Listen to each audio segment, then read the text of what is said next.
भारतीय भाषा दिवस पर सरस्वती शिशु विद्या मंदिर में बरगंडा में सोमवार को तमिल कवि सुब्रमण्यम भारती की 141वीं जयंती मनाई गई। प्रभारी प्रधानाचार्य राजीव सिन्हा ने सुब्रमण्यम भारती के चित्र के समक्ष दीप जलाकर पुष्प अर्पित किए। बच्चों ने भी उनके चित्र पर श्रद्धा सुमन अर्पित किए। राजीव सिन्हा ने कहा कि उनका जन्म एक ब्राह्मण परिवार में हुआ था।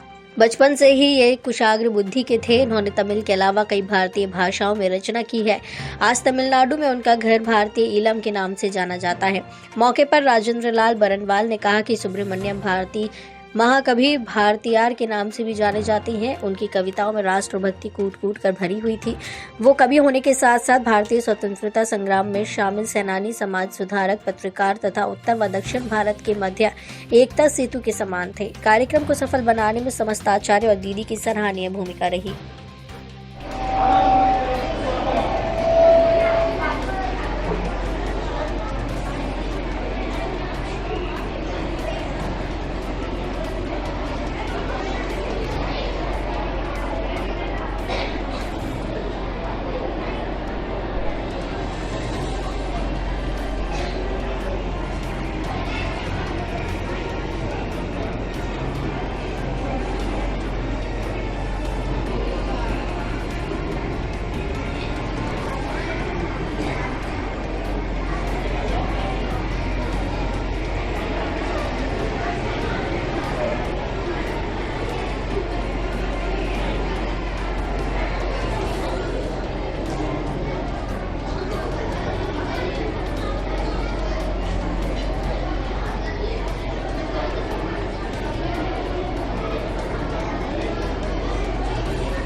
जिस समय मेरा देश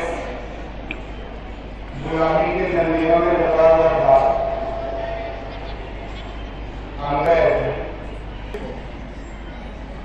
एक महान विभूति का जन्म हुआ।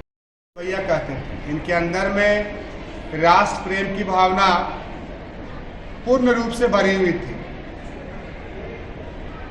ये तमिलनाडु के एक ब्राह्मण परिवार में जन्म लिए थे। देश की आज़ादी के लिए इन्होंने अपने कलम से कई एक प्रकार के अच्छे अच्छे पुस्तकों का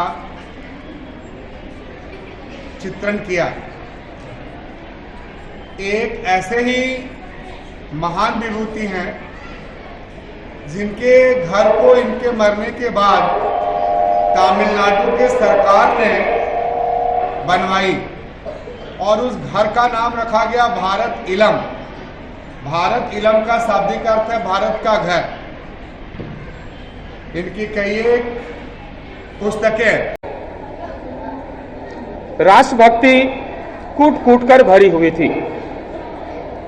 वे एक कवि होने के साथ साथ भारतीय स्वतंत्रता संग्राम, जब अपने देश में 1857 की क्रांति हुई थी